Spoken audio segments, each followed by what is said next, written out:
Hi everyone, and welcome to our first JenTalk. This one is entitled, It's All About Learning. So first we're going to talk a bit about learning versus instruction because there are some key distinctions. In education today, a shift has been made from instruction to learning. This is going to be emphasized throughout the class on a very regular basis.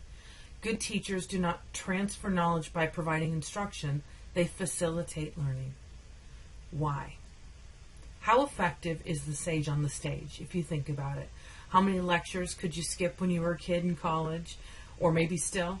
How many times someone spoke at you, really hit home and was meaningful to you versus opportunities that engaged you and facilitated learning in other ways?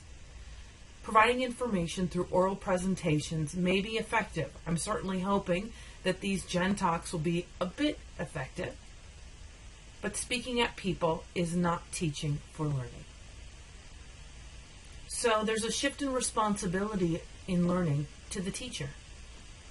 When teachers seek to create learning, they shift some responsibility for student learning towards themselves, rather than taking on the persona that we provide knowledge as teachers, and those who absorb that knowledge have the responsibility to grasp what we're saying. We're actually saying that today in the learning paradigm, much of the responsibility for learning is in the hands of the teachers. Therefore, assessment, as you hear a lot in the news in the K through 12 world, looks at, are the teachers effective, good teachers? And talking at students oftentimes is not the way to be an effective, good teacher. So the goal then is to improve the quality of learning, not the quality of instruction, so that you can achieve success for diverse student bodies, not just access, but actual success. Traditionally, we talk at them. If they score well, we decide they learned. If not, it must be that they didn't try hard enough, or they do not possess the intellectual ability to master the content. As you work as health educators, thinking about how you can teach people to learn something and work with them through the process of learning, rather than imagining, well, I'll pass on the info. If they get it, great. If not, then I guess we can't help them, is not going to be the mode that you'll want to take. Contemporary learning paradigm speaks to engaging students in dialogue and active learning experiences with multiple modes of delivery. So you'll find in this class that we have these video JenTalks. We will have our collaborate sessions that are live and audio and sometimes video when it's working. We will have readings that you'll do that are text-based. Some readings will be more visual. And of course, you'll have interactive tools within the classroom. And hopefully you've seen most of these things throughout your program. Contemporary learning paradigm, therefore, focuses on engaging students in dialogue and active learning experiences with multiple modes of delivery. If they do well, they learned. If not, the learning methods need to be assessed so improvement in how we facilitate learning can take place. So it's not just that the students didn't get it, but sometimes we realize the teachers actually need to be the coaches, the guides, and the facilitators of learning.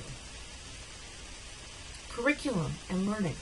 When you design your curriculum, you need to focus on the notion of learning. Are they getting it? Are they able to do, understand, achieve what it is that you had hoped?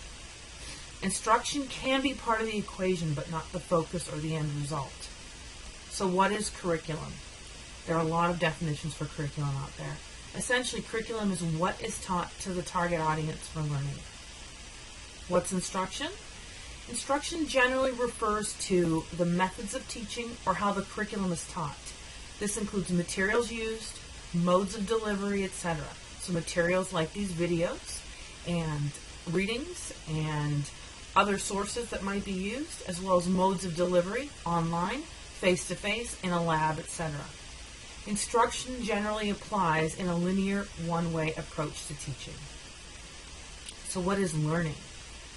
Learning refers to the acquired knowledge, skills, and or values intended and sometimes unintended by the educators that are attained by the learners from the learning experience. Write that definition down, it's critical. Whenever we teach, whenever we are instructing, the goal is still always learning, unless we just want to hear ourselves talk. Most good teachers really want their students to learn.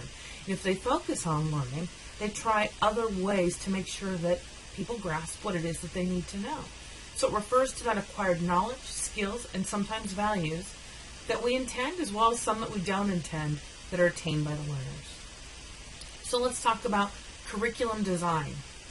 Curriculum design is the educational plan, including the purpose or goals of the learning opportunity, your content, the sequence or order of the learning experience, your instructional methods, your instructional resources and materials, and the evaluation of learning.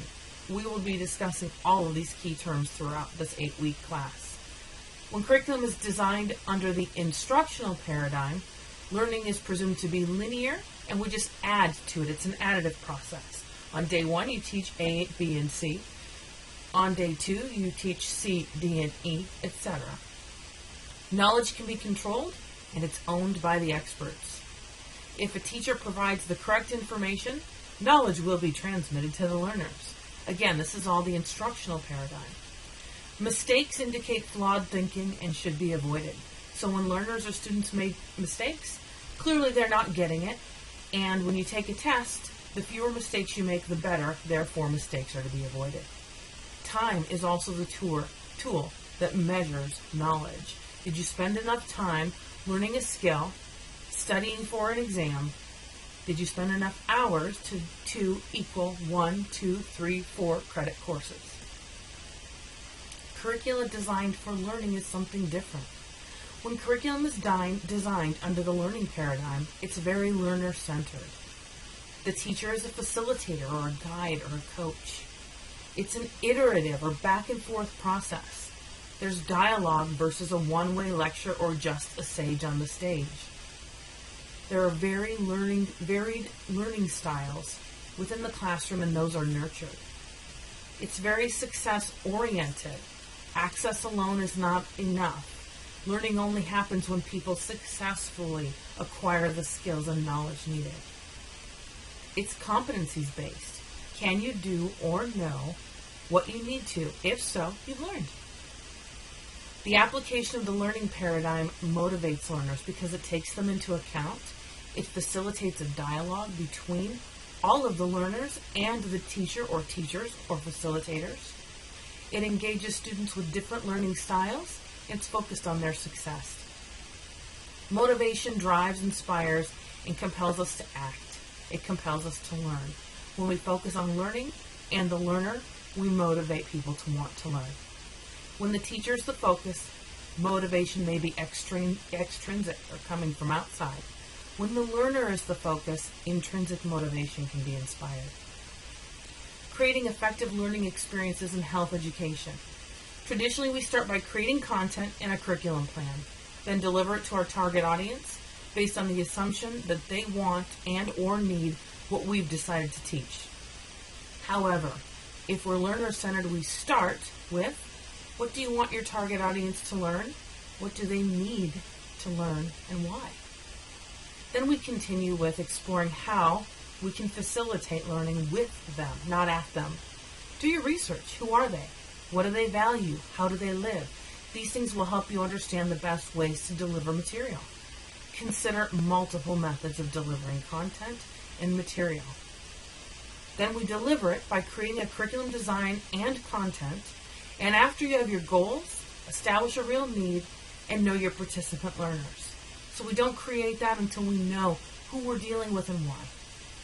You're at the finish line when you can evaluate competencies that are acquired and those that are not, which again is a reflection on the facilitator or teacher as much, if not more so, than the learners. And you evaluate the areas for facilitator improvement and facilitator success. And then if you have the opportunity, you repeat.